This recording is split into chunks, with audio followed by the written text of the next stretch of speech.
we get to one of my favorite movies of all time, part of my 100 plus favorite films ever. And I need to talk about this.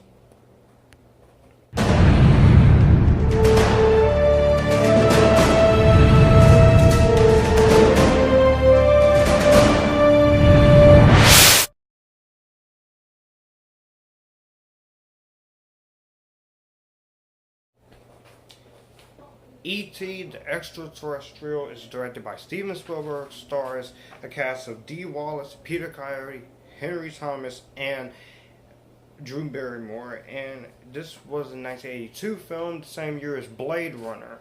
And this movie is one of Spielberg's most well-known films. Everybody loves this movie. Now, let me talk about, and yes, before I go in depth about the plot, let me just say I have notes here, and I'm gonna read from my notes, and also elaborate in this review. So here we go.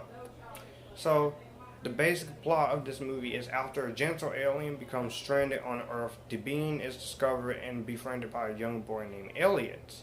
Bringing the extraterrestrial into his suburban California house, Elliot introduces E.T. as the alien is dubbed to his brother and his little sister Gertie, who is of course Drew Barrymore, and the children decide to keep his existence a secret.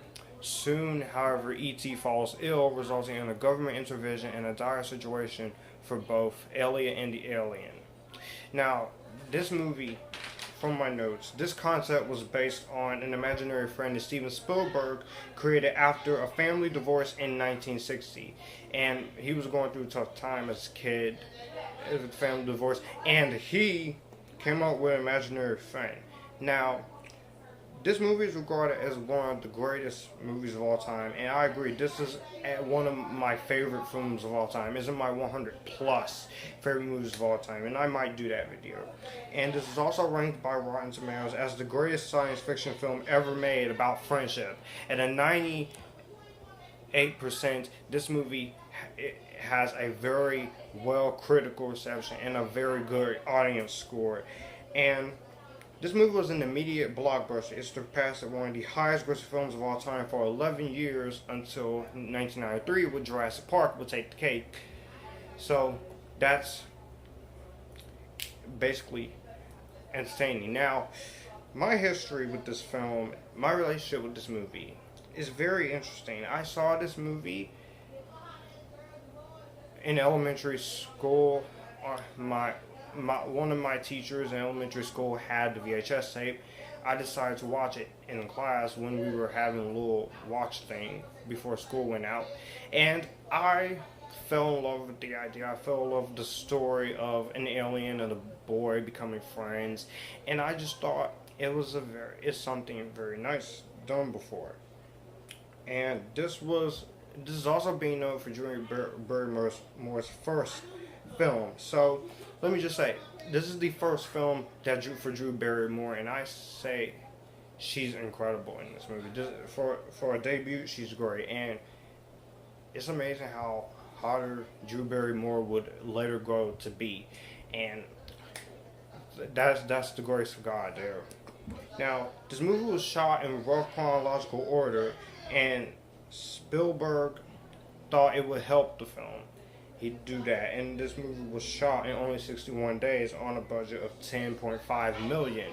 And I think that was also a really good idea for Steve Spielberg to shoot in chronological order, because it helps the movie out very good in the editing process. Let me just say, the way this movie is edited is so magnificent, it's so fantastic, and it's so amazingly well. And I think the movie just really did a good job with that idea and the premise. You have a fantastic premise here, and the story is just entertainingly well told. I think there's a lot of great things in this film, and this movie appears on many top 10 lists and TV shows lists for a reason, and it's well deserved. The directing by Steven Spielberg is just really amazingly perfection. He knows what he wants with his actors. All of his actors is just fantastic, and I think it's just great. The writer Melissa Mathison, who's no longer with us, she wrote an incredible story about friendship and emotional, and and the and this what was originally developed as a sci-fi horror film called Night Skies, but instead they decided to go differently. And Kathleen Kennedy actually produced this. For those who like her producing new Star Wars films, she produced something good here. So she's produced some stuff outside Star Wars too, but she's not all bad. The editing in this movie is really well good. This movie is an hour 54 minutes. It doesn't feel like it. It feels very fast paced, feels very straight to the point. All the actors in this film are great. Henry Thomas as the main character is fantastic. Elliot, he's great. D. Wallace and Peter Coyote is fantastic too. C. Thomas Howell is also in here. Sean Fry, Casey Malton. All the acting in here is great, but the chemistry with him, with Elliot, and the E.T. alien is really good. And the animatronic design of E.T. was created very well, and the puppet was created in 3 months and the cost of $1.5 million. And for that, I think that was the best amount of money you could have ever spent. And the the character is voiced by Pat Walsh, which I would say she does a great job voicing the character. And a lot of great lines. E.T. phone home, and I'll be right here. It's just a great film. And they re-released for a 20th anniversary with altered shots, additional scenes, CGI used to modify certain shots in the movie, and this movie is timeless. And let me just say, the music by John Williams in here is fantastic. You have an amazing score by the great John Williams. He never disappoints. He never lets you down whenever it comes to doing music for Spielberg or doing music in a movie. He's a great composer. He's one of my favorite composers, and he just had a birthday, so I will, and to honor his birthday, which I forgot to do, I will create a top 10 favorite John Williams movie scores. So the music in here is just entertaining and great, and the entertaining stuff is really nice. And the design of E.T. was created by Italian designer Carlo Rambaldi, who designed the aliens for Close Encounters of the Third Kind. And the themes in this movie are just really good. The parallels between E.T.'s life, Elliot, who is alienated by the loss of his father, a lot of religious parallels, and just there's a reason why this movie, some people say this movie's overrated. I don't think this movie's overrated. This movie is still great. And there are a lot of great shots by the cinematography by Alan Davo, who will later do cinematography for The Color Purple, and The Color Purple is also a good movie. But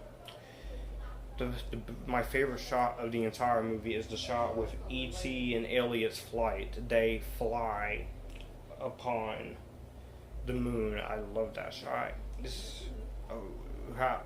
To be able to create that shot with a small budget, making this movie, I applaud Steven Spielberg the most for.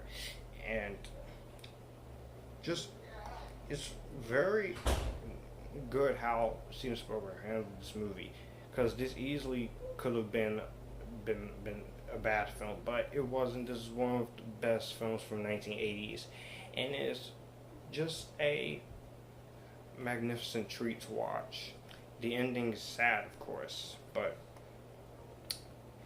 there's not really much more I can say about E.T. Extra Terrestrial. I just think this film it still holds up very well. If you haven't seen it, I do recommend watching it.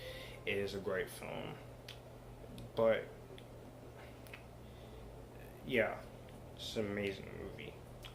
So, without a doubt, E.T., you know what I'm going to give E.T. the Extra Terrestrial. Let me know what you guys think of E.T. the Extraterrestrial.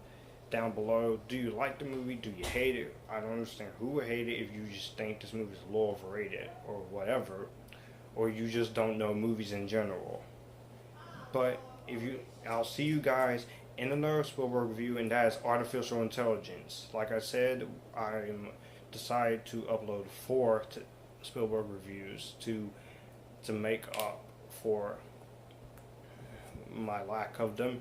And if you like this, you can come here. We can have a good time. And until then, this is Future Film 39480 signing out. If you like this, you can come subscribe to the channel, and you can have fun. So, bye.